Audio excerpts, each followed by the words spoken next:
یہب لمن یشاء اناسا، کسی کو اللہ پاک بیٹیاں عطا کرتے ہیں، وَيَهَبُ لِمَن يَشَاءُ الذُّكُورَ، کسی کو اللہ پاک بیٹے دیتے ہیں، او یزوجہم ذکرانا واناسا، کسی کو اللہ پاک بیٹے اور بیٹیاں دونوں عطا کرتے ہیں، او یزوجہم ذکرانا واناسا۔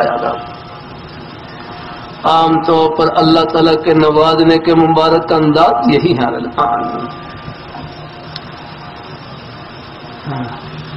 بعض باتیں غلط مشہور ہو جاتی ہیں، بعض باتیں غلط ہیں۔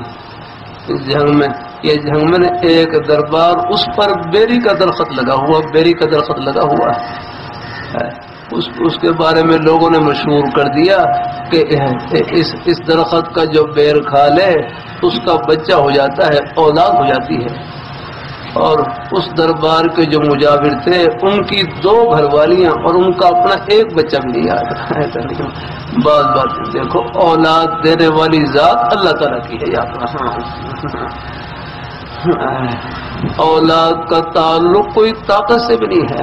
مجھے ایک بھائی کہتے اولاد کا تعلق، اب یہ بھولو پہلوان مشہور پہلوان تھے لیکن بیچارے ان کی اولاد نہیں تھی، اپنی حالت بڑے طاقتور پہلوان تھے۔ اس کا تعلق کوئی طاقت سے بھی نہیں ہے، دینے والی ذات اللہ تعالیٰ کی ہے یاد رہا۔ اللہ تعالیٰ اپنی مہربانی فرمائے، اللہ اپنی بارگاہ مقبول فرمائے دے۔ اللہ تعالیٰ بس اللہ پاک کی بارگاہ میں جھولی پھیلائے رکھنی آگنا ہوں۔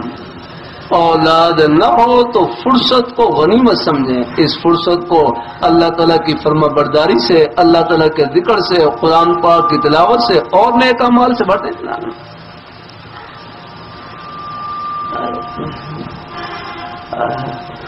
اللہ تعالیٰ دینے والی ذات اللہ تعالیٰ کی۔ اور چوتھی صورت یہ ہے وَيَجْعَلُ مَن يَشَاءُ عَقِيمًا، کسی کو اللہ تعالیٰ بان بغیر اولاد کے بھی رکھتے ہیں، کسی کو اللہ تعالیٰ بان بغیر اولاد کے بھی رکھتے ہیں۔ تو ایک بھائی جن کی اولاد نہیں تھی وہ اپنی گھر والی کو بڑے اچھے انداز سے تسلی دینے لگے، کہنے لگے آخر اللہ تعالیٰ کا یہ 4تھا حکم بھی تو کسی پر پورا ہونا تھا کہ نہیں؟